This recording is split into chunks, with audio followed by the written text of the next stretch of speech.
Hi guys, welcome back to Temple of the East and this very brief coffee and confrontation update for this week because there has been some progress and I want to share that with you. So let's go down to the table and have a look to see what I've done. So this week saw the completion of, I think it's Signer, the assassin. Okay, so I managed to paint him, base him. He's now ready and he's been put into the cabinet. So that's been great to see him actually finished after all that time. I'm pretty sure it was Nick that sent me this, but I can't find his details on Messenger. So maybe Nick was not the correct name. Sorry about that. So whoever it was a gentleman in Western Australia that I communicated with several times about different things, mostly about confrontation. So if you do watch this video, then thanks again, mate. Please get in touch because to see how you're going. I did finish this dwarf as well.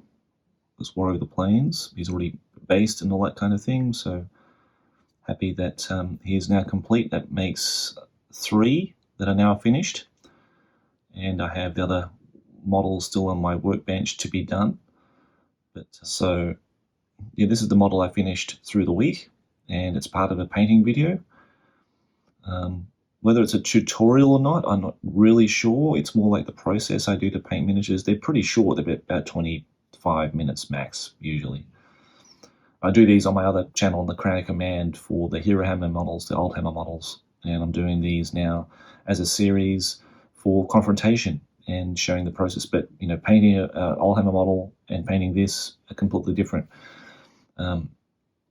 Even though I'm painting the model, it's not the same thing. It's a totally different process. You know, you're using non-metallic metals here, whereas the old Hammer models are mostly all, true metallics. And then you have all these different kind of thin down glazing layers and that kind of thing to alter the colors and stuff like that on your models in Confrontation in the French style. Yeah, so all he needs is a base, and I'm going to base him up, and I'm going to finish that video, and that will be it. So I hope you enjoy that, guys. Hope that's contains some useful information with your hobby and that kind of thing. Let's have a look to see what's going to happen and what I need to do for this week. Okay, so for this week, I've got quite a lot on my plate, and I don't think I'll get all of it done, but I'll see how I go. So I think first things first, I need to finish Agar. The base is done already, and I'll do a tutorial on basing because it is featured in Cry Havoc. I think it's Cry Havoc 1.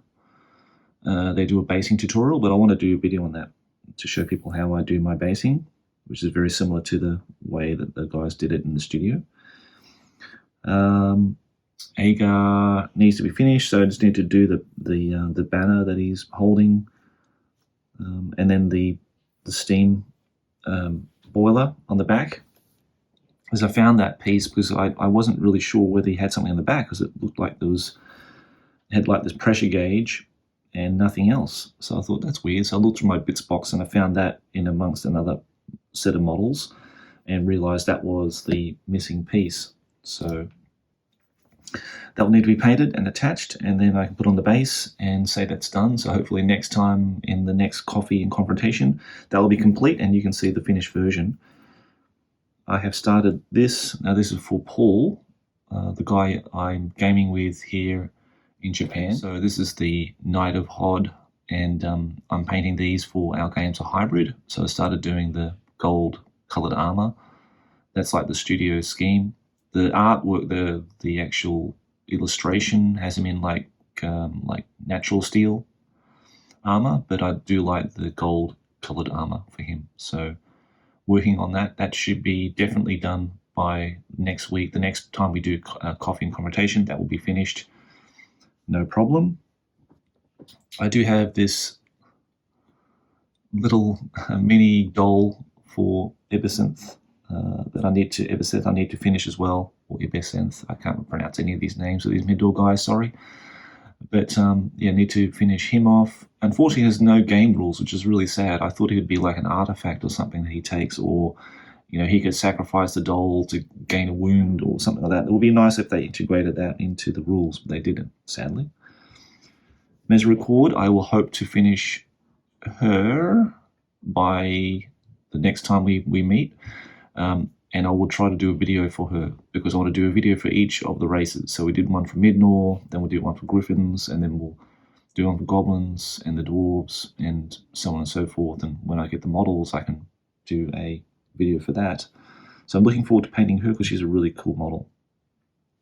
And I found this in my box of minis that I started way back in the day.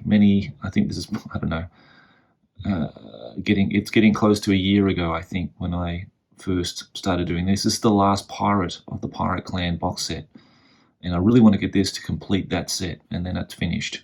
And I can take some photos of it all done, and I'll be really proud to see that clan box is then complete. Well, that's all in terms of painting, guys, and hobby.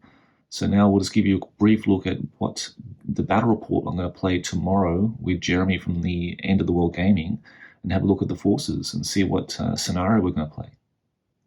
Okay, so this is a bit of a preview. You've probably seen it in the community section. If you haven't, there are some graphic headers for the two armies that will face tomorrow. Now, this is the Brotherhood of Bronze. It's not called the Brotherhood of Bronze scenario, but it's something to do with, I forget what it's called now, because I don't have the cards in front of me. It's on the wiki, on Confrontation wiki. So if you go there, you can see the scenario packs, and in the scenario packs, there was one for the Brotherhood of Bronze in that core set. Now for my set, I actually got mine through a recaster, not through the original means, unfortunately, sadly. So I didn't have all the cards. So in that set, they had a scenario pack where there were 4 acts, and if you're familiar with Confrontation 2 had these wonderful scenarios, and not for everything, not for all the packs, but most of them had something in there, which is great. Had these thematic scenarios that you could play out using the models contained in the set, which is excellent.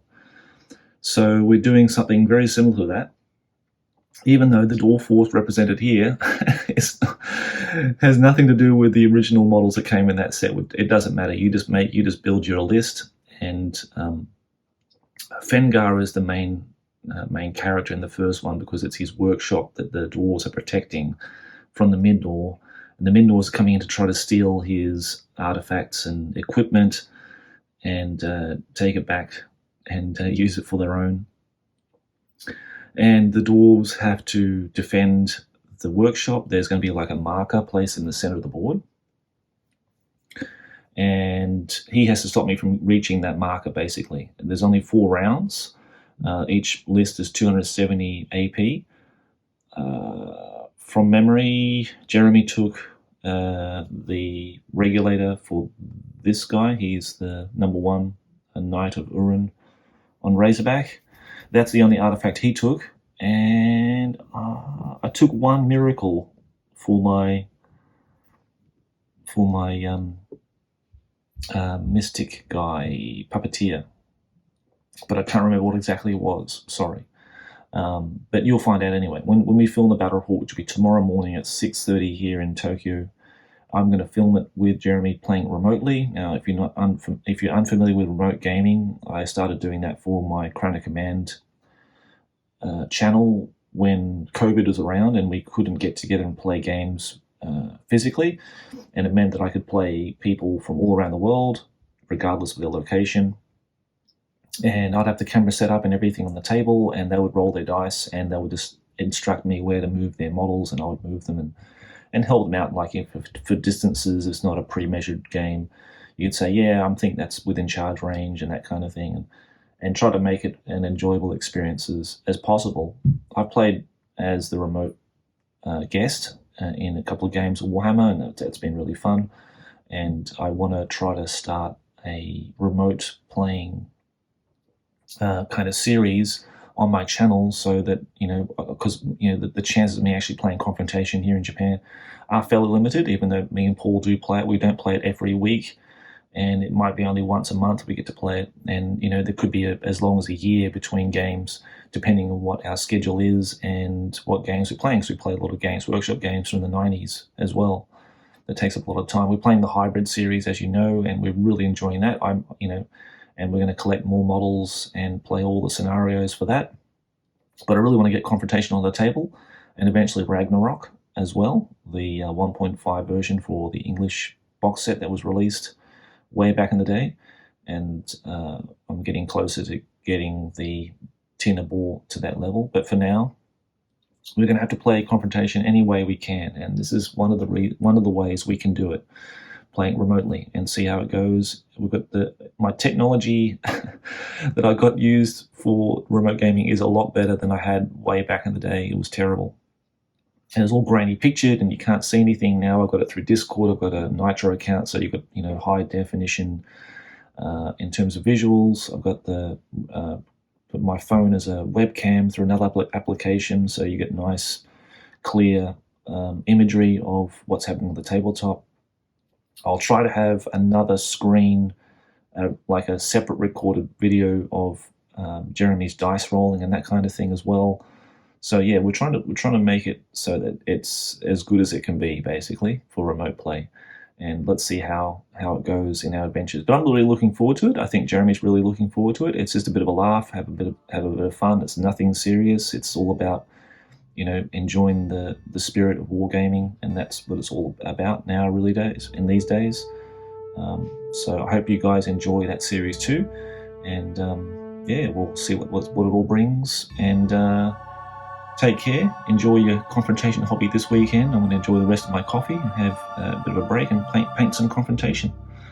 Okay, guys, take care, and see you again in the next one. Bye bye.